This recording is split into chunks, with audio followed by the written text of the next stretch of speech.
Salam sehat para siswa sekalian. Pada kesempatan kali ini, saya akan menjelaskan materi tentang ekologi. Ekologi, istilah ini diperkenalkan oleh Haeckel pada tahun 1860-an. Istilah ekologi ini diambil dari kata oikos artinya rumah, logos artinya ilmu. Secara harfiah, ekologi ini diartikan ilmu tentang makhluk hidup dalam rumahnya atau ilmu tentang rumah tangga makhluk hidup. Secara sederhana dapat diartikan bahwa ekologi itu merupakan ilmu pengetahuan yang mempelajari interaksi antara makhluk hidup dengan lingkungannya. Interaksi atau hubungan timbal balik antara makhluk hidup dengan lingkungannya merupakan suatu kesatuan fungsional. Artinya, antara komponen yang satu dengan yang lainnya saling berinteraksi membentuk suatu sistem yang dikenal dengan ekosistem. Jadi, objek ekologi adalah ekosistem tersebut. Ruang lingkup dari ekologi ini adalah komponen penyusun ekosistem, proses yang terjadi pada ekosistem, dan perubahan pada ekosistem. Kita akan lihat komponen penyusun ekosistem. Ada dua, ya. Yang pertama biotik, yang kedua abiotik. Biotik itu merupakan komponen yang hidup, sedangkan yang abiotik tidak hidup. Oke, apa saja komponen penyusun ekosistem yang merupakan komponen tak hidup? Ada cahaya matahari, air, suhu, pH, kelembapan, kadar garam, mineral, oksigen, CO2, dan sebagainya. Sedangkan komponen biotik atau komponen yang hidup itu ada 4. Yang pertama adalah produsen. Produsen ini merupakan organisme yang mampu menyusun senyawa organik dari senyawa anorganik melalui proses fotosintesa. Seperti yang kalian ketahui, bahwa yang tergolong produsen adalah tumbuhan hijau dan fitoplankton. Apa itu fitoplankton? Nah, perlu kalian ketahui bahwa plankton itu ada 2 jenis. Plankton adalah organisme yang melayang-layang di atas air. Oke. Kalau fitoplankton itu jenis yang pertama, yaitu tumbuhan yang melayang-layang di atas air. Yang kedua, zooplankton, hewan yang melayang-layang di atas air. Komponen kedua dari biotik adalah konsumen. Nah, konsumen ini semua organisme yang hidup dari senyawa organik yang dihasilkan oleh produsen atau tumbuhan hijau. Yang tergolong konsumen adalah herbivora, karnivora, dan omnivora. Komponen yang ketiga adalah dekomposer atau pengurai. Yang tergolong pengurai adalah jamur dan bakteri. Yang terakhir adalah detrivor sebagai komponen biotik. Nah, detrivor ini adalah organisme yang memakan partikel organik atau detritus. Apa itu detritus? Detritus itu adalah hancuran jaringan hewan atau tumbuhan. Yang tergolong detrivor adalah cacing tanah, siput, kluwing, bintang laut, dan kutu kayu. Nah, itulah komponen abiotik dan biotik penyusun ekosistem. Seperti sudah disebutkan dari awal, bahwa di dalam ekosistem itu terdapat interaksi atau hubungan timbal balik. Kita lihat berbagai jenis interaksinya. Ada netralisme, kompetisi, komensalisme, amensalisme, parasitisme, predasi, protokoperasi, dan mutualisme. Kita akan lihat istilah-istilah ini artinya apa ya. Yuk, kita lihat yang pertama, netralisme. Netral itu artinya tidak memihak kepada siapapun. dalam ekologi. Netralisme itu adalah hubungan interaksi antar makhluk hidup berbeda jenis yang tidak saling mempengaruhi, walaupun mereka hidup di habitat yang sama. Contohnya, itu kamu lihat di slide-nya, kucing dan ayam di kebun. Tidak saling mempengaruhi. Kenapa? Beda jenis makanannya. Kamu bisa memberikan contoh netralisme yang lain. Yang kedua, jenis interaksi antar organisme adalah kompetisi. Nah, istilah kompetisi juga bukan hal yang baru untuk kalian. Kompetisi itu bersaing, ya. Biasanya apa yang disaingkan? Bisa saja persaingan itu untuk mendapatkan tempat tinggal, mendapatkan jodoh atau pasangan hidupnya, kemudian bisa juga mendapatkan makanan. Ada dua jenis kompetisi. Yang pertama, intraspesifik. Kalau persaingan itu terjadi dalam spesies yang sama. Contohnya, kambing jantan berkelahi memperebutkan pasangan kawinnya. Kemudian, kompetisi interspesifik. Ini persaingan yang terjadi pada dua spesies yang berbeda. Contohnya nih, harimau dan singa di hutan memperebutkan rusa. Ya, itu contoh kompetisi interspesifik. Contoh yang lain kamu bisa berikan. Komensalisme juga sudah paham ya, Nak ya? Bukan sesuatu yang baru. Di sini interaksi antara dua spesies. Satu untung dan yang lainnya tidak untung atau tidak rugi. Contoh-contohnya ada di sini. Nah, berikutnya amensalisme, mungkin bagimu ini sesuatu yang baru. Nah, kalau tadi komensalisme, satu pihak untung, yang lain tidak untung tidak rugi. Kalau amensalisme, satu pihak dirugikan, yang lainnya tidak untung atau tidak rugi. Pada banyak kasus interaksi disebabkan oleh fenomena alelopati. Apa itu alelopati? Alelopati adalah fenomena ketika suatu organisme menghasilkan zat kimia yang mempengaruhi pertumbuhan, kelangsungan hidup, dan reproduksi organisme lain di sekitarnya. Zat kimia yang dihasilkan disebut alelokimia. Contohnya apa?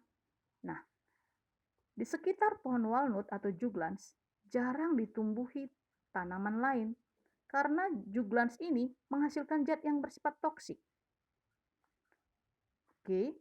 Nah, untuk juglans itu sendiri tidak ada untung atau rugi dari interaksi itu. Tapi untuk tumbuhan lain, dia terganggu atau terhambat pertumbuhannya. Contoh lain adalah jamur penicillium. Jamur penicillium ini menghambat pertumbuhan bakteri tertentu. Nah, bakteri tertentu dirugikan karena dihambat pertumbuhannya. Sedangkan untuk jamur penicillium nggak ada pengaruhnya. Dia nggak untung, nggak ada rugi juga. Oke. Berikutnya parasitisme sudah tahu ya, Nak ya, tidak usah saya jelaskan lagi, dan ini contoh-contohnya. Lalu predasi, di sini terdapat interaksi antara makan-memakan dan antar organisme. Mangsa dan pemangsa, ya. Oke, kamu lihat di sini, pemangsa atau predator itu hanya dapat hidup kalau ada mangsanya saja. Contohnya, ular dengan katak, harimau dengan kijang, kucing dengan tikus. Lalu protokooperasi ini mirip dengan mutualisme. Ya, kedua belah pihak untung, tetapi hubungan itu nggak harus. Contohnya di sini ya, Nak ya. Burung jalak dengan kerbau. Burung jalak itu akan makan kutu kerbau. Ya, jadi untungnya apa? Dia kenyang. Bagi kerbau itu sendiri kulitnya bersih. Tapi nggak harus. Kenapa? Burung jalak ini bukan hanya dengan memakan kutu kerbau saja dia hidup. Bisa juga dengan mendapatkan makanan dari sumber yang lain. Demikian juga bagi kerbau. Kerbau ini tetap hidup walaupun ada kutu di badannya. Ya. Nah, itu protokooperasi. Ini mutualisme, tadi sudah dijelaskan. Tapi yang perlu ditambahkan adalah mutualisme ini ada dua jenis, fakultatif. spesies interaksi itu tetap dapat hidup walaupun nggak ada partnernya. Contohnya apa, Nak? Bunga dan lebah, ya. Kalian ketahui bahwa lebah dapat madu, bunga itu dibantu proses penyerbukannya. Yang kedua, contoh lain adalah burung jalak dan kerbau. Itu fakultatif. Kemudian yang obligat ini di sini keduanya harus hanya dapat hidup kalau bermutualisme. Kalau enggak, mereka nggak bisa hidup. Contohnya apa? Lichen. Nah, lichen ini mutualisme antara jamur dengan alga atau ganggang hijau biru. Oke, sudah dipelajari apa keuntungannya bagi jamur dan apa juga keuntungan bagi alga dari simbiosis ini. Contoh yang kedua adalah kacang tanah dan bakteri Rhizobium. Ya, kacang tanah dan bakteri Rhizobium, bakteri ini akan mengikat nitrogen dari udara sehingga nitrogen tersedia bagi tanaman kacang tanah. Ini contoh-contohnya, Nak, ya. Kemudian, antara komponen biotik dengan komponen abiotik juga terjadi interaksi. Contohnya peristiwa fotosintesis. Lihat di screen-nya, di situ ada CO2, H2O, dan oksigen sebagai hasilnya. Nah, ini merupakan komponen abiotik. Sedangkan tumbuhan yang melakukan fotosintesis itu merupakan komponen biotik. Nah, berikut kita lihat aliran energi. Apa itu energi? Energi adalah kemampuan untuk melakukan kerja atau menyebabkan perubahan. Oke, adanya peristiwa memakan dan dimakan antara komponen biotik di dalam suatu ekosistem akan menyebabkan terjadinya perpindahan materi dan energi dari makhluk yang satu ke makhluk yang lainnya. Perpindahan materi atau zat dan energi dari makhluk yang satu ke makhluk yang lainnya disebut aliran materi dan aliran energi. Nah, ini dia proses ya, siklus mineral dan aliran energi. Ini merupakan bagan daur materi dan aliran energi. Itu dimulai dari produsen, yaitu tumbuhan berklorofil, mampu melakukan fotosintesis dengan cahaya matahari. Nah, energi cahaya matahari itu disebut sebagai sumber energi utama atau energi primer. Oke, kemudian dengan menggunakan cahaya matahari ini tumbuhan berfotosintesis menghasilkan karbohidrat dimanfaatkan oleh konsumen 1, 2, dan 3 ya untuk kelangsungan hidupnya. Pada akhirnya baik tumbuhan sebagai produsen maupun konsumen akan mati. Nah, menjadi sampah organik, lalu mengalami pembusukan menjadi humus, lalu humus ini akan diubah menjadi mineral melalui proses mineralisasi oleh mikroba. Selanjutnya, nih nanti mineral digunakan oleh produsen atau tumbuhan yang berklorofil untuk kelangsungan hidupnya, dan seterusnya. Nah, oke. Sebutan makhluk hidup dalam ekosistem. Ini sangat penting ya, Nah ya, ada beberapa sebutan makhluk hidup dalam ekosistem. Oke, yang pertama ada produsen. Yang tergolong produsen adalah tumbuhan hijau yang mampu melakukan fotosintesis. Dia menempati tingkat trofik pertama dalam transfer atau aliran energi. Apa itu trofik?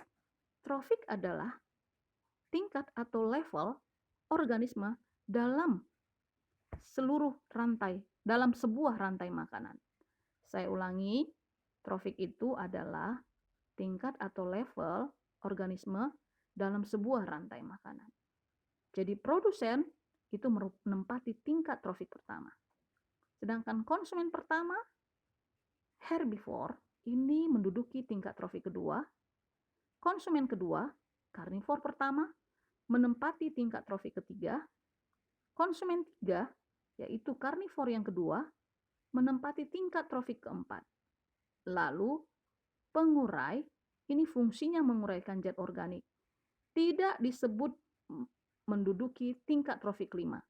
Ingat, pengurai itu sudah stop, dekomposer itu ya sudah berhenti, tidak lagi masuk tingkat trofik kelima. Oke. Nah, ini tadi ya penjelasan tingkat trofiknya. Oke. Nah, seperti yang sudah saya sebutkan tadi, aliran materi atau aliran energi itu, nah itu bisa terjadi melalui rantai makanan dan jaring-jaring makanan. Apa itu rantai makanan? Nah, ini adalah jalur pemindahan atau transfer energi dari satu tingkat trofik berikutnya melalui peristiwa makan dan dimakan. Ada dua jenis rantai makanan berdasarkan tipe organismenya. Yang pertama, rantai makanan perumput. Nah, ini ciri dari rantai makanan perumput ya, dimulai dari produsen atau tumbuhan hijau. Ini yang sangat umum ya, Nak ya, rantai makanan perumput.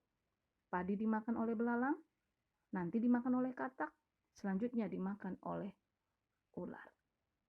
Padi sebagai tingkat trofik pertama, belalang tingkat trofik kedua, katak tingkat trofik ketiga, ular tingkat trofik keempat. Nanti dia akan diuraikan oleh dekomposer. Nah, yang kedua, rantai makanan detritus. Ini dimulai dari detritus. Detritus itu adalah serpihan organisme yang sudah mati. Contohnya, serpihan daun atau sampah, dimakan oleh cacing tanah, nanti dimakan oleh itik, selanjutnya dimakan oleh manusia. Oke. Aliran energi yang berikutnya itu terjadi melalui jaring-jaring makanan. Kumpulan dari rantai makanan yang kompleks akan membentuk jaring makanan. Ini enak ya, contohnya ya jaring-jaring makanan.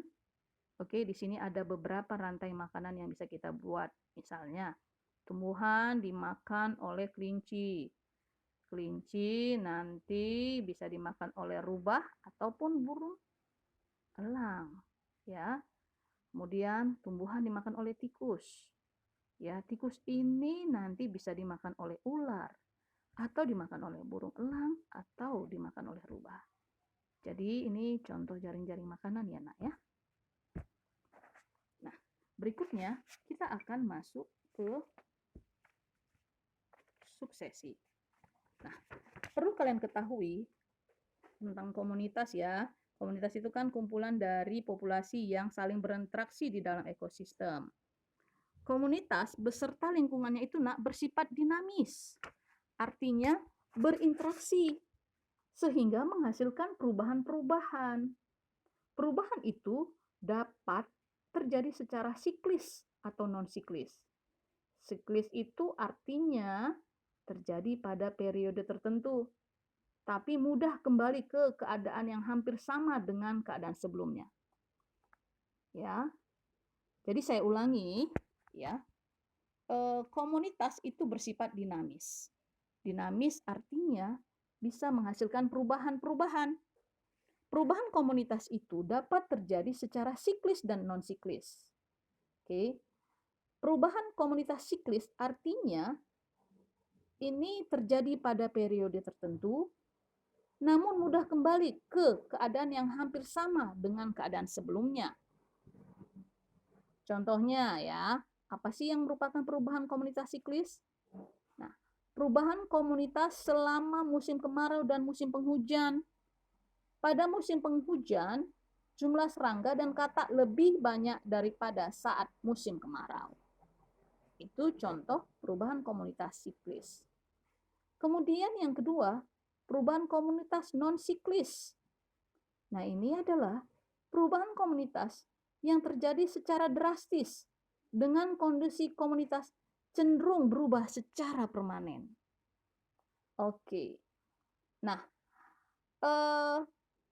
perubahan non-siklis berkaitan dengan nilai sejarah, misalnya evolusi, migrasi, dan punahnya beberapa spesies tertentu. Akan kita lihat perubahan komunitas non-siklis yang dikenal sebagai suksesi. Suksesi adalah perubahan dalam komunitas atau ekosistem yang berlangsung secara lambat dan teratur dalam waktu yang lama menuju ke satu arah dan menyebabkan pergantian suatu komunitas atau ekosistem oleh komunitas yang lain. Oke, suksesi itu ada dua tipe. Yang pertama suksesi primer, yang kedua sekunder. Apa itu suksesi primer? Suksesi primer ini merupakan perubahan formasi suatu komunitas baru pada suatu daerah yang diawali oleh daerah yang kosong. Atau dengan kata lain, suksesi primer ini terjadi pada lahan atau wilayah yang mula-mula tidak bervegetasi, atau bisa juga lahan yang bervegetasi, kemudian mengalami gangguan yang berat, hingga komunitas asal hilang total, atau tidak lagi terdapat kehidupan. Gangguan itu biasanya oleh karena bencana alam. Ya, coba kita lihat apa contohnya. Coba perhatikan pada slide-mu. Nah, ini contoh suksesi primer adalah ketika tahun 1883 Gunung Krakatau meletus. Nah, ini memunahkan flora dan fauna yang terdapat di pulau tersebut dan mengurangi ukuran pulau hampir sepertiga dari ukuran semula. Dalam waktu 3 tahun setelah Gunung Krakatau meletus, tercatat beberapa spesies tumbuhan tumbuh kembali. Spesies tumbuhan pada umumnya merupakan spesies yang berasal dari Jawa dan Sumatera.